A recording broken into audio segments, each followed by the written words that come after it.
the one thing I wanted to put out there for anyone listening to this, and I'm pretty open about dealing with anxiety too and tools to overcome it, is that anxiety disorders, and especially with women, are really common. You are absolutely not alone in this. There is nothing wrong with you, even though I know it feels like everyone else can deal with life without the anxiety that you feel. About 40 million American adults deal with anxiety every year, and women are twice as likely as men to get an anxiety disorder in their lifetime. It is a combination of anxious thoughts or beliefs, physical symptoms, changes in behavior, including, as Jess said, avoiding everyday activities they're used to. And Jess mentioned this as well. The symptoms of anxiety are not just in your head. It is a sense of fear and dread about things that may happen now or in the future, but it also includes physical symptoms of feeling weak and having shortness of breath or a rapid heart rate, nausea, upset stomach, hot flashes, dizziness. So when I was having anxiety or sort of a panic episode, it really felt like it was impacting me physically. It felt like it was happening to me. And obviously, there's a lot of different levels of sort of reactions. Sometimes it's just your racing brain, but sometimes it is physical. And so, what I love about what Jess is going to do is take us through really specific ways to cope with that, to manage it in your everyday life, and also to get out of those feelings and episodes and calm yourself in a way that's not drinking. So this is absolutely not drinking is an amazing tool to coping with anxiety.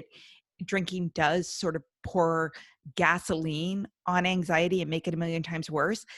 But there are also a million other tools that you could and should use. So it's not a one fix for everything. So Jess, do you want to just take us into your best tips? Yeah. I'd love to share too, because I know you're kind of sharing some statistics about Yes. anxiety and also kind of the shame that comes with it. Before we jump into tips, I kind of want to talk about that because I think that, as you know, Casey, like shame is one of those things that really keeps us silent, right? Feeling bad about ourselves, feeling ashamed. And for so long, with my story, I had anxiety, but when I would go and talk to a therapist or talk to somebody else about how I was managing it, I never shared that I was drinking.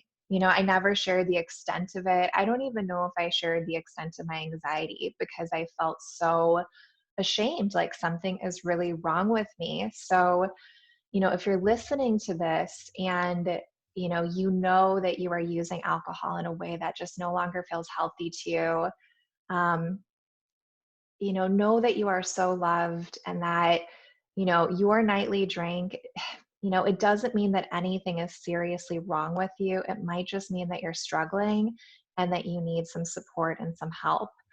I wish that somebody had just said that to me because that feeling of, oh my gosh, am I an alcoholic or if I bring this to light, what does this mean about me? So I kept just trying to drink and manage it to the best of my ability, and it just kept getting worse. So before we go into tips, I just feel like that's so important because we really can't use these tips if they're not coming from a place of self-acceptance, self-love, and really embracing all that we are and knowing that even if you struggle with anxiety, you're still so, so loved.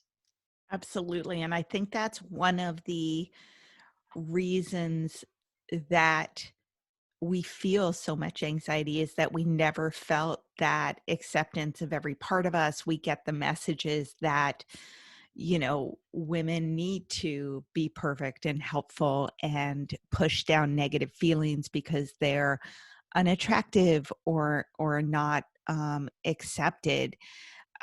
And it's so important to realize that you're not alone, that everyone has these feelings in some way or another, and that it's actually the fact that you feel this way, that enables you to be stronger and more courageous and more honest and connect with people on a deeper level. Yeah, totally. I mean, I used to hate my anxiety and feel like something is wrong with me about it. But now I realize like it has helped me so much. It's helped me grow in compassion for myself, compassion for others. And, it can really just open your heart, when you learn how to be with your anxiety and accept yourself in it. So, yeah. We can jump into tips and tricks now. I just wanted to start with I that love that.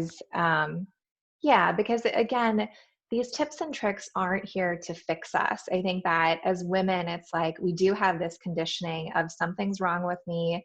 I need to fix it. I need to get rid of this anxiety. But these are more, okay, anxiety is just something that I deal with. Nothing's really wrong with me.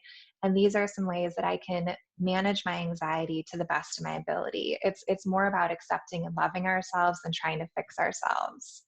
Absolutely. And in anything that you have, there is sort of the side that you want it to go away, and there's a hidden strength in it, right? There's a reason that you feel it, and it's in some way attempting to protect you. So if you can harness that with love, um, it's going to be so much better for your life. Yeah, totally. Right. I think knowing what our intention is before we start this work is so important. So yeah, I'm going to share a tip. Can we start over with that? Yes, Raina, cut, start over. All right. So now I'm going to share a technique that has been so, so helpful to me. It's actually a Buddhist mindfulness technique that can help you work with any difficult emotion. For anxiety, I found it to be particularly helpful. And it is the RAIN technique. RAIN stands for recognize, allow, investigate, and nurture. If you are a nerd like myself, I recommend pausing the podcast and writing this down because it can be a little bit, it's different. It's a decent amount of information to take in, but it's so worth it once you can kind of understand what this is. So it's a technique that you can use either in formal meditation practice, like when you're actually sitting down and meditating, or it's just something that you can go to when you have a mindful moment, when a strong emotion is coming up and you stop and you pause and you check in with yourself about what's coming up. So if you don't have a formal meditation practice, which I think a lot of people actually feel shame about that too, of like, I don't meditate regularly. Not a big deal. You don't have to meditate regularly to do this. This is something that anybody can do if you're just willing to stop and pause and slow down and be with what's coming up. So the R stands for recognize. So recognize means that we recognize what we're feeling. And with anxiety, that can be something that maybe you are very attuned to your anxiety, you're very good at recognizing it. But some feelings we're not so good at recognizing.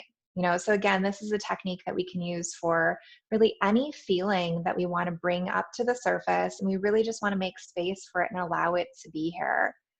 The more that we resist feeling our feelings, the stronger that they get.